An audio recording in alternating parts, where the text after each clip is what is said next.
I look up and I'm boxed in, and that truck is in front of my van, and there's another vehicle parked behind my van. And mind you, like, this is all dirt. There's no road. I'm not blocking the road at all. And I got scared. So I started laying on my horn and revving my engine, and they just sat there, like, staring into my soul. Welcome to the Modern Nomad Podcast. If you question your current reality and want to escape the 9-to-5 grind, then this is the show for you. And now your host, me. What is up, and welcome back to the Modern Nomad Podcast. I am your host, Kyle Kennedy, and in today's episode, we are talking to somebody that I have known for about a year and a half, and we have been trying to do a podcast together, and it's finally happening. So today is Otter, and she is an incredible human being, and I cannot wait for you guys to meet her, so let's go. All right, so we are with Otter. Basically, we just want you to tell us a little bit about you and your life and what you're doing. What are you up to? What's going on? Okay, so my name's Otter. I'm 29 years old. I've lived in this Ram ProMaster for 2 years now. I bought it with the intention of traveling a lot, but it's kind of been a lemon, and I've had a lot of issues with it. So I spend majority of my time in Colorado. I am currently working on a van renovation, and I'm actually going to be flipping this van and getting a four-wheel drive. Four-wheel drive what? I don't know yet. Either that or rear wheel. I haven't decided. Yeah. I don't know. The schoolies are kind of cool, but I really like the van. Yeah, so there is a new, I don't know how new you want to get into this, but there is a trail version of the Transit, which is all four-wheel drive, and it's ready. It's like ready to go for a van lifer. It's freaking cool. Sounds expensive. So yeah, it probably is. You need to go with like a Sprinter 4x4, maybe a little bit older, because they are all-wheel drive now, and I don't know how I feel about that. So you've lived in that van for 2 years, but did you build it out? No, so I bought it built out, and then my mother-in-law actually helped me do a lot of the remodel. Like, all of this was super dark. But I'm in the process of rebuilding the bed with 80/20, because right now it's all like 2x4s, 2x6. It's so heavy back there, like unnecessary amount of wood. Yeah. I can't, let's see, I put a new window in. I put shore power on the outside because for some reason the previous owners had the shore power outlet on the inside of the van, which doesn't make any sense. No, you can't close the door. Exactly. Yeah, that makes no sense. But it sounds like you did a lot of renovations, so you have a little bit of a building experience now going into it before you sell it out. Yeah. Unfortunately, a lot of the things I had to rebuild, not by choice, but by necessity. Like my gray water line, I had to figure that one out the hard way on my own. Like to a gray tank or what? Yeah. I was coming back from snowboarding, and I got off the interstate, and half of my gray water lines were just dragging the whole way down the interstate, because it was built with they did it with tubular, which is like under sink plumbing. So I had to go to Home Depot and get Schedule 40 and then stand there and teach myself how to do it all via YouTube. So it doesn't sound like it was a professional build, was it? Mm-mm. Okay, no. So it was a DIYer that you bought it from. Yeah. And then the guy actually Go ahead. the guy has a company now. Oh my gosh. Yeah. you don't have to say his name on here, but probably for the best. I don't like talking trash about like other builders, but there are a lot of professional builders that should stay DIYers or just not do it. Yeah, he just didn't understand like the fundamentals of not cutting corners, and now I'm dealing with the repercussions of that. So yeah. So which, to be fair, go ahead. If it was my first build, my ADHD would have made me cut corners too. So like I can't talk. Yeah. So with this build, basically it wasn't built specifically for you, right? Correct. No, it was built, the couple that built it, they had it during quarantine, and then they sold it. They were newlyweds. So as like fresh newlyweds, they did van life. Nice. That's fun. I don't know if I could do that. Yeah. I don't think I could. So when it was built, like, it obviously wasn't done for you. So the next one that you do, like, what about it needs to change for you to be like in a better position? Like, what do you want in the vehicle that's going to be in the next one? Okay, so well, I turned my shower into a closet because I need to be able to see my clothes because if they're like folded and put away, I forget they exist. So I need a closet and then I need a desk because I work remotely and this just doesn't work. I mean, they're standing working at my counter or I have this like tiny little table that you guys are sitting on right now.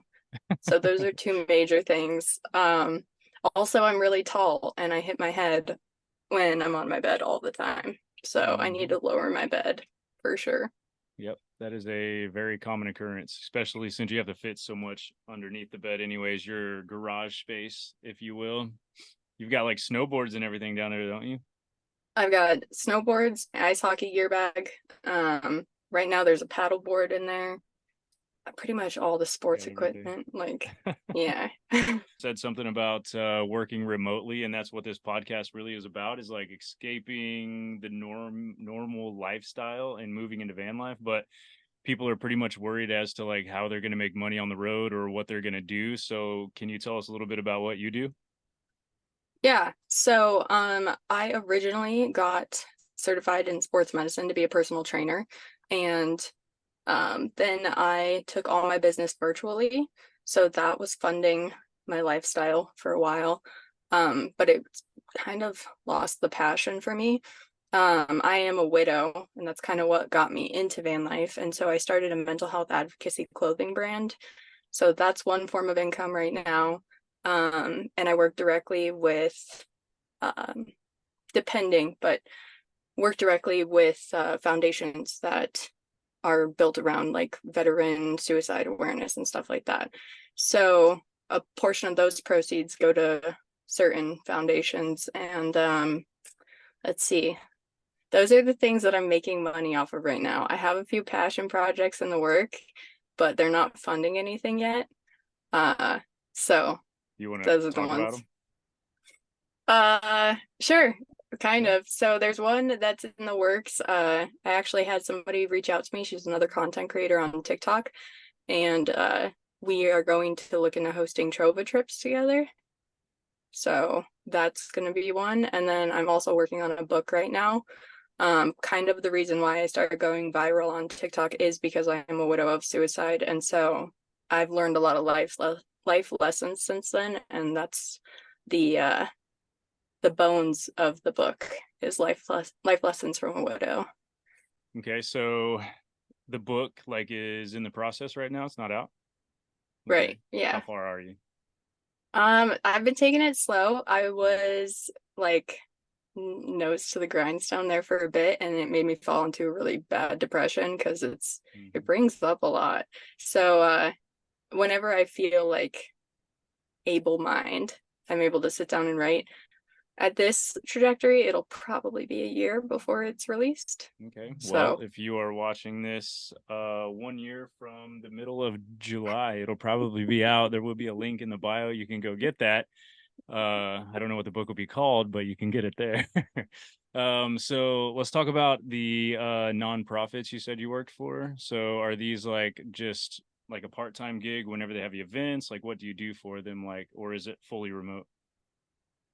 so basically my clothing brand is I don't have one up here, but on the back of it it says it's going to be okay, and on the front it's a broken heart, and that's all my merch. And then we just donate like a fat chunk of the proceeds to whichever foundation like we choose that month.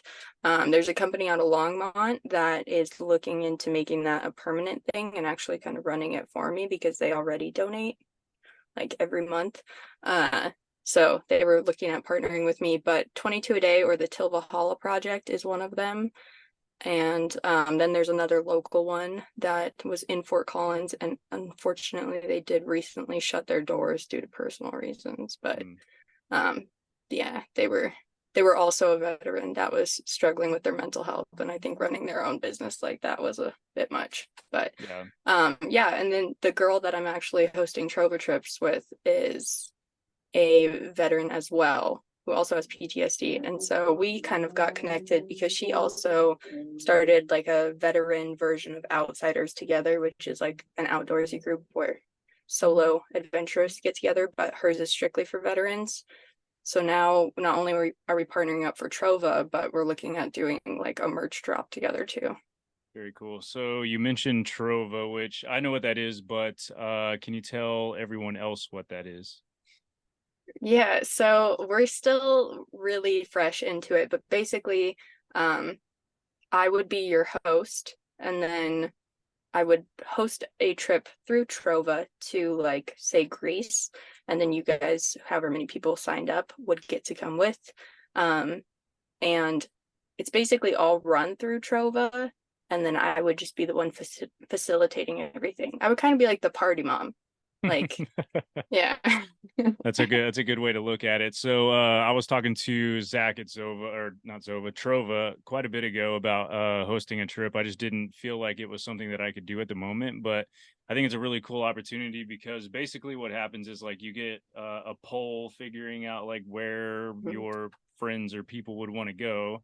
Then they give you like an itinerary for the place. So they pretty much plan everything out, and you essentially go on a trip, a vacation with someone who's like a content creator or someone that you like follow, and you get to like spend time with them, and it's smaller, so it's like more of an intimate thing, and I think that's pretty cool. Like Nikita was going to plan one, but it kind of fell through for her with some personal reasons. Like there was a bunch of random stuff going on, but Trova seems like a super cool spot to like go if you're trying to make a little bit of money, because the content creators make some money off of it as well by hosting it for you. So Yeah. there's going to be a link eventually. Do you already have a link for this?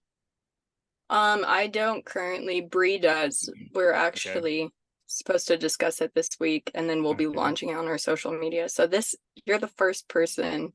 Like, we haven't gone public with We this get the yet. behind the scene scoop. Well, this is going to come out this week, so that link may not be there. So if you do want to figure out like where Otter and Bree are going, you can go to their social medias in like a week or so, click on the link, and you can probably go hang out with them on a beach or in a really cool city. I have no idea where they're going, so we'll figure it out. All right, so you mentioned earlier today, we've been chatting back and forth all day. You've got some like scary van life stories, which I think everyone does. I just had one pop up the other day with me. It wasn't scary. I scared somebody after they tried to get in my van, and I scared the hell out of them. So let's hear yours. Okay, so it was this last round of road trip that I did, and I was driving through California, and I was near Barstow, and I was on the interstate. It was pretty late, like 10 o'clock at night, and the winds were going crazy, and I started seeing some semis get off the highway, and that's when I knew like maybe I should be concerned, because they were hitting broadside, so my van was just getting rocked. And it got a little scary. So I pulled off the interstate and was kind of tucked underneath an overpass. And I noticed a truck sitting there, and there was a guy in the truck, like kind of watching me. But I just thought, maybe he was trying to figure out like if I was okay. So I'm sitting there Googling, like, what's the max mile per hour winds that this tall of a van can drive in going this fast down the interstate without it being dangerous. And I started to get overwhelmed, and I got a bad feeling. So I was like, I'm just gonna go relocate and keep figuring this out. And I relocate, and I end up on Route 66, which, if you don't know, is like the haunted highway. And so I was kind of like extra aware, because I was like, wonder if I'll see any UFOs out here. And I'm on a really rough road. So I pull over, and I see some buildings to the right, and one of them is kind of like this massive warehouse, and there's a bunch of people standing outside, and I see that truck is there. And I was like, huh, that's interesting. That's the same truck I saw before. So I'm still sitting there Googling everything. And all of a sudden, I look up, and I'm boxed in. And that truck is in front of my van. And there's another vehicle parked behind my van. And mind you, like, this is all dirt. There's no road. I'm not blocking a road at all. And I got scared. So I started laying on my horn and revving my engine. And they just sat there, like, staring into my soul. And eventually I started throwing up my hands, causing a commotion, like, what the F are you doing? And then they left. And then it got really quiet and really dark. And everything on the right, all the lights in that warehouse had turned off. And I was like, okay, that was weird. So I'm still sitting there trying to figure it out. And I'm about to call my mom and have her Google it, because my service is just trash. And this car pulls up next to me, and there's a girl in the driver's seat, and she starts screaming at me to roll down my window, get out of my van, and help her. Like, she's in trouble. I need to help her. Oh my gosh, it was terrifying. And so I'm like, I can't help you. Like, no, I've seen way too much about this. Well, half a mile back, there was also a fire station. So that was like another red flag. So as she's like screaming at me and getting really volatile, like demanding I roll down my window, I see a shadow standing at the back of my van, and I floored it out of there. And she starts following me, and like eventually I just stopped, backed up, and turned around. And as soon as I got past the fire station back to that road, that truck was posted up there again on the right, and I was done. And at the time I was dating a cop, so I called him immediately and I told him what happened. And he was like, yeah, you probably could have almost just got trafficked. Yeah. So what state was that in? Barstow, California. So it wasn't too far from me. That's interesting. Mm-hmm. Yeah, Barstow is like all bad. So with that story being said, what like advice would you have for solo female van lifers? Because I know there are a ton of them out there. So like what advice would you have for safety, security? Like what's your go-to? Well, obviously, if you're comfortable with it, carry. Like, I carry a mystery mouse tool gun. What? Form of self-protection. Mm-hmm. But so I carry one of those with me at all times. Another one would be to build your Bible. And what I mean by that is literally build your survival guide of what you need to know specifically about your van, so that you're never caught in a situation where you have to pull over because you don't know like what's safe to drive in and what's not safe to drive in. It's kind of something that you have to build as you go mentally. But definitely I now know like above 35-mile-per-hour winds hitting broadside, doesn't matter how fast or how slow I'm going, it's not a time that I want to be in my van driving. Mm-hmm. So that's going to be a big one. I mean, obviously, already the share your location with all your friends and family and always have somebody you can call. Yeah. But yeah, that night I ended up parking at a Walmart, and I tucked between two semis, which if you do it respectfully, I found that's where I always feel safest, is when I'm tucked between two semis to sleep. Just kind of like hiding between the two. Yeah, smart, but don't get out. Smart. Like, yeah, no, don't get out. That's the number one thing. Like when I talk to anyone who's like building a van and whatnot, like the people who want the partition between their seats in the back, you need a pass through. Some people don't put a pass through there, so you have to get out of your vehicle and then walk around to the edge. The number one thing about like either safety, also stealthiness, is you want to be able to park your car, make sure all the doors are locked without getting out of it, put your window covers up, and just have that free floating access. Because let's say some random person tries to get into your van and you're stuck in the back, you can't get into the front to actually like get out and leave and just like floor it. Like you're kind of stuck. Yeah. So like I always try to convince people who are like first time van lifers, like you have to have basically a breezeway walkway through into the front no matter what you're doing. And that's like common knowledge right now, I would think, but you'd be surprised at how many people just want it like closed off, so it feels like a different area. People dog on me all the time because I don't use this, which is a propane 2-burner stove, because they built it out so you have to get out of the back and take all your stuff out to drop down the propane door, like to get to the tank to turn it on. And most of the time I would be cooking in here is at night. So I'm not going to be getting out and doing that outside my van. So I just like don't use it. I've never used it.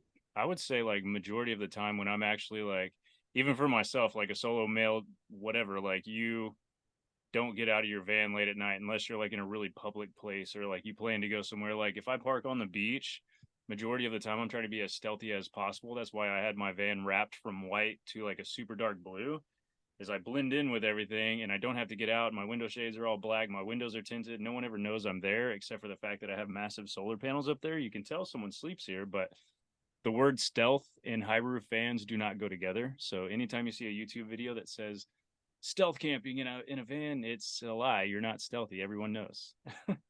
Yeah, you can. I have a ladder on the side and a massive 6-foot by 6-foot deck on the back. Like It's very apparent this is an adventure vehicle.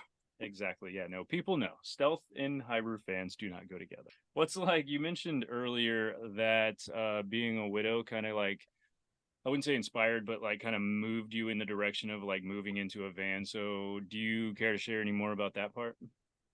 Yeah, so like I said, I had just finished school. My husband was active duty military. I was in Florida finishing school. I came back. I'd actually seen this exact van on YouTube because I had started falling in love with van life. And we were at a place in our relationship where we were supposed to be buying a house. And then he got accepted to airborne school, so he was going to be going to Georgia and basically living in the barracks and doing that. Um, and then getting stationed in Italy. So I had about a year before I would be moving to Italy with him. And so my initial plan was like, I want to go do van life for me. You're going to be at airborne school anyways. I don't have to look for a house down there. It just makes sense. So I had been looking at vans like pretty much all throughout quarantine, but the very first van I ever saved in my YouTube van playlist was the van I ended up buying, which is nutty. That's pretty cool. Like, yeah, I was following them on Instagram and then it came up one day and I was like, oh my gosh, that's my van. But yeah, so that was the plan. And then unfortunately, less than a month after I got back to Colorado after I graduated, he took his life. And then I was like, well, what now? Because I wasn't going to buy a house in Colorado Springs. Like, I'd kind of been over Colorado for a while. Unfortunately, I did end up getting stuck here, both because of like wanting to heal and be close to his family, but then also at the same time, all the problems that I've had with the van. So yeah, I don't know where I want to be, and how am I supposed to figure that out if I don't get out there and find it? Was kind of my motto when I started van life. Because I mean, you have your whole world flipped 180 and all of a sudden like all these plans that you had and just out the window. So you're like, okay, well, man, like life is short. What have I always wanted to do? And like, what can I do now that it's just me? And that was van life. Van life is crazy because like that's the first time I've heard a story, anything like that, that'll get you into the van life space. So it's almost like people are trying to escape things or find things. And like for me, it was like an escape from the stuff that I was doing in a toxic relationship, a couple businesses that I just wasn't fulfilled with anymore. And sometimes you're trying to find some things. So like right now you feel like you're finding almost who you are really throughout the van life culture. Yeah, well, and that was the other thing too, was when my husband's mental health was struggling and I was planning on going to Florida to finish school, my dog needed to be with a foster family. I had a wolf husky and she was too much for him to handle on his own, and there was no way she would have made it in Florida. So I had a foster family for her, and then I was gone in Florida, and then when I came back, my husband took his life. I was in no place to be taking care of a high active breed like that. And she had already bonded with the family. They were old roommates of mine anyways, so she had kind of grown up with them in my early 20s. But I didn't have it in my heart once I felt ready to hit the road to tear her away from them. I didn't feel like that was fair for her. And so that was another reason, was like, how am I able to give her the best life while also not feeling imprisoned in my hometown that everything reminds me of my husband while I'm trying to heal from his death. And then like my mom's in Florida and my brother is in Seattle. So I'm the only one in Colorado. So I wanted to figure out a way where I didn't feel confined, and I could still be mobile and take my dog on trips and whatnot, but also not do it to the point where it was going to like overwhelm her and then not feel trapped in a place where I couldn't heal at the same time. Definitely. I mean, I ended up getting stuck in Colorado anyways, but yeah. Yep. And you're still in Colorado, right? I am. I'm actually parked at the shop that I'm using tomorrow to get started on the renovation. Very cool. How long until the van's for sale? My goal is to have it for sale by September. Okay. And like between the sell and like new van finished, like what's your plans there? Do you have like family you can stay with, or are you going to be having like a apartment? Have you thought that far ahead? I have not thought that far Okay. ahead. I'm the only reason I ask is I'm doing the same thing later this year. So I'm gonna do a couple of like remodels to my van, but the fact that I've like lived in the van full time, I realize that there are a lot of things that I want to do to it, and I don't want to just like rip this up and start over because it'd be a waste of time. This is a great van. It'd be good for somebody who's like not a full timer or who just likes weekend warriors. It goes on like longer trips, but like for a full time, like I am legitimately sitting on my toilet right now. That is, I don't have seating in here. This is my toilet that I'm sitting on. So I have a lot of things that I want to change, and I'm getting a bigger van with 4x4. So same as you. The 4x4 was a big route. I've gone off-roading in this thing, and it helps, or it does it, but it would help to have the 4x4. But that's why I ask, is because I have the same thing. I'm trying to figure out, do I rent an Airbnb for 2 months and build this out, or do I just like ask Dave, my friend that I work for right now, like, can I stay at your house and like sleep in your son's bed while he doesn't use it? He sleeps in your bed. Let me just sleep in the little like twin bed. Yeah, that's funny because I have a playlist on my TikTok called Weird Things Van Lifers Do But Probably Won't Admit. And one of them is using their toilet for anything other than the purposes of a toilet, Yeah. aka a seat. Yeah, I'm sitting on it right now. It's a sturdy Yeah. seat. It's great. It's brand new. It's from Trelino. If you guys want to buy it, I will have a link down here because I got it for free and I have to make videos about it. You got it for free? I was looking at those. That's a Mhm. bougie It's pretty toilet. nice. That Yeah, one's I got nice. the black one with the wood grain seat, so it like matches my vibe in here. It's pretty cool. That's awesome. Yeah, it's a good one. Yeah, so I guess we're gonna be figuring that stuff out together there. Yeah, it's one of those things I'm like, I'll cross that bridge when I get there, and the bridge is Yeah, coming up. So yeah. The bridge is built. We got to figure out how to cross it. I may Okay, so get another one that's already pre-built. We'll see. okay. Honestly, I agree with that. It would be much faster, but make sure that someone is willing to give you a what is it called? A warranty on the build. So most like if it's a Yeah. even if it's not like a pro level, they'll give you like a 6 month warranty on build things. So like anything within like let's say your countertop's cracked, they'll replace it, or the electrical messes up, they'll do it, they'll fix it. So just make sure that there's a 6 month warranty, a minimum 6 month. Yeah, I definitely. only say this because that's what we do at UDO. You have to have that, and it's very important. But normal wear and tear happens. So if it's normal wear and tear, it's whatever. It's on you. Right. Yeah, mine wasn't normal wear and tear when I first bought it. It was No, like, it sounds like it was pretty crappy, like just poorly put together, cutting corners, as you said. yeah, yeah. The universe was like, you bought the wrong van over Yeah. and over and over again. It was one thing after another. Mm-hmm. No, I feel that. So like speaking of like things in van life that are weird, like what's the weirdest thing in van life that you've made videos of this over and over again? So like what's like the weird thing that van lifers do that won't admit?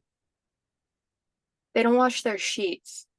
They As don't? in, like, I know some van lifers that like never wash their sheets. Well, there are people that barely shower. I shower every day though, but like a lot of people don't shower in van Um, life.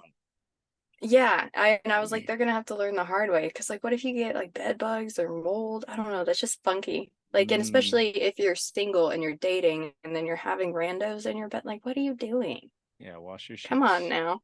at Yeah, least once a week, minimum once a week, or get yeah, several pairs of sheets. That's what I have. I have 3 pairs of sheets. really. Yeah, I swap them out probably every 4 days.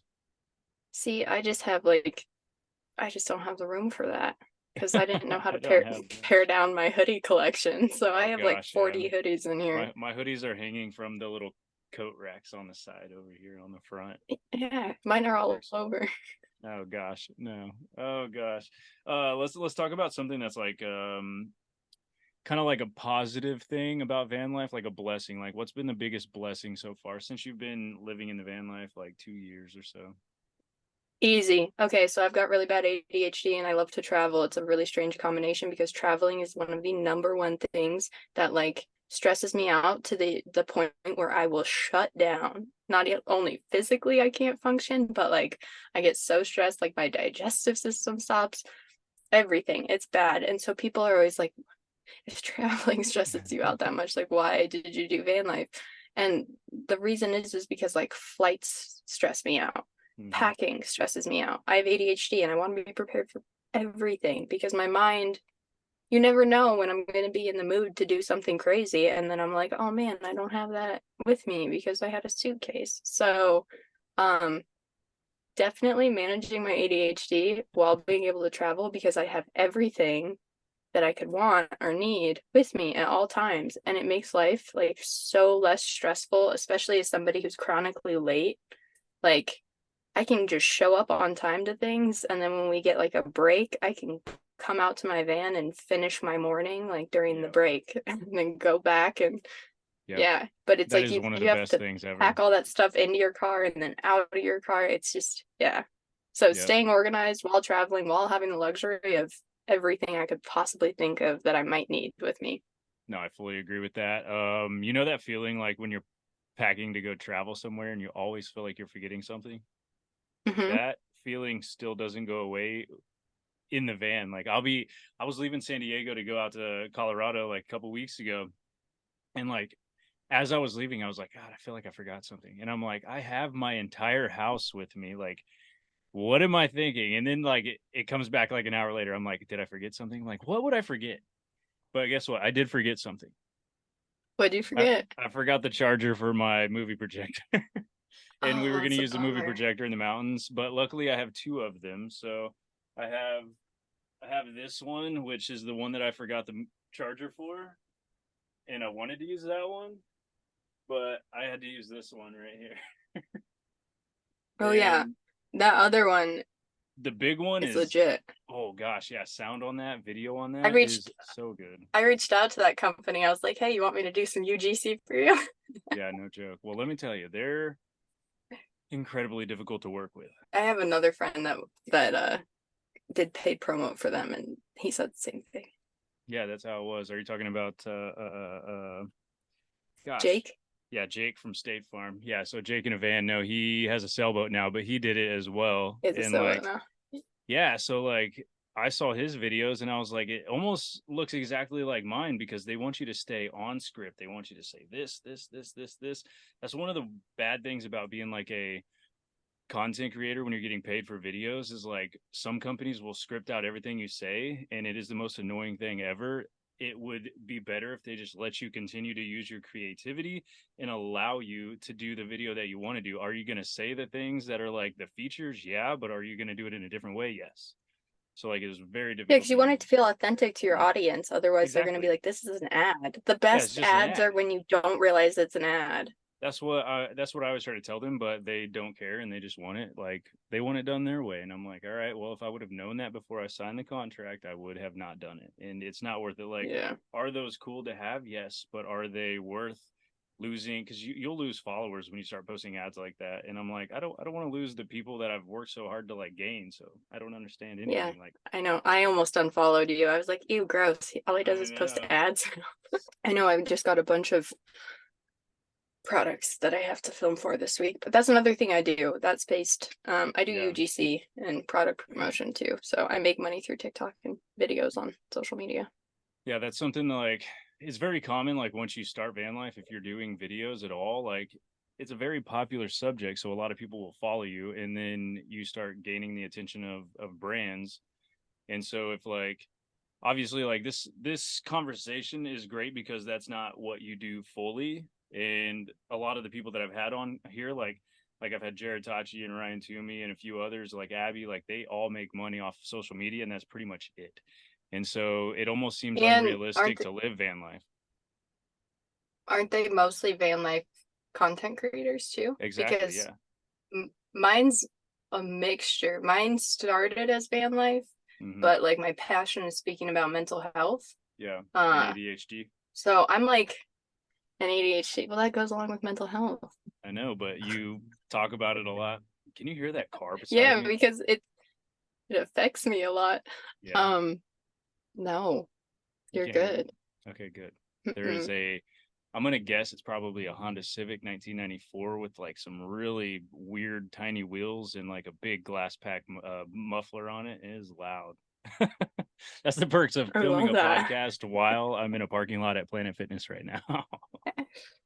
At least it's not a cop. Yeah, no joke. I don't want to get knocked right now. Everyone's gonna be like, "Get out of here." This is like the number one thing that everyone always asks is like, well, if you had advice for people that want to get into van life, everyone's like always questioning it and not so sure of it, like just to get their feet wet. Like, what advice would you have for them to take the steps forward into it? Do your research. Yeah, do your research. If you really want to practice and you have a lot of time, move into like the tiniest space possible. See if you can do that, like a studio apartment with your whole family. And if you can 40 do square that, feet. like, yeah, but like a studio apartment with like 3 people, like 2 parents and a kid, you know? Yeah. See if you can do that without wanting to murder each other. Otherwise, I would have to say like just do your research. You can also rent vans, maybe save up, do a little vacay, rent a van. See if you can do it. Don't turn on your heat one winter in your house. Keep your house at like 49 degrees. See if you can survive that. And then in the summertime, don't turn on your AC. See if you can survive that, because the temperature is going to be the thing that gets you like I'm still adjusting 100%. to not getting hypothermia. I actually developed Being like in Colorado, Raynaud's it or makes whatever. sense. Yeah. Yeah. Yeah. Being out there, yeah. like you're getting sub-zero almost. Like it's terrible out there. Yeah. Yeah. -5 degrees. You can't shut your slider door in your van. It's terrible. Yeah. That's another thing. Tell us about what happened to the door. Like the van has been a series of unfortunate events for you. What happened to the door? Yeah, I opened it once and it was like 5 degrees out and it was too cold to shut it. So I had to tow rope it shut, and then it was registering as a door open, so my van wouldn't lock. So I had to find family to sleep at their house and park my van, like family that lived in a good neighborhood, because I couldn't lock my van. Yeah, it's just common Ram Master problem. I mean, when I first bought the van, I found out the hard way there was a cockroach infestation when I got it back to Colorado. So for the first 3 months, I was just turning this place into a gas chamber. I mean, like I said, one thing after another. I replaced the engine at 50,000 miles. So that's a thing. Buy cheaper. Don't buy at the top of your budget, because if something goes wrong, you're going to need those extra funds. Yeah, you need a safety net for sure. All right, so let's go ahead and come to a close here. And I always do this, like social medias, like her screen is about to say where she can be found. So where can they find you? Like, what's your social medias? TikTok, it's just at Otter, AUDDER. And then my Instagram is Audder, AHHHDURR. I think those are my only 2 socials. I'm also, if you want to do my personal training, there's Otter Body. Cool. It's all linked on my link tree though for my TikTok. So as long as you can get to my TikTok, you can get to everywhere else. All right. Well, I'll put links down here for you guys to figure out where it is. And thank you for being on here. It's been a pleasure. And when I come up to Colorado, we'll hang out. This time we didn't get to last time. And that is it for the day, guys. I hope you enjoyed the show, and hit that subscribe button. That way you can follow along for the next one. I'll see you guys in the next video.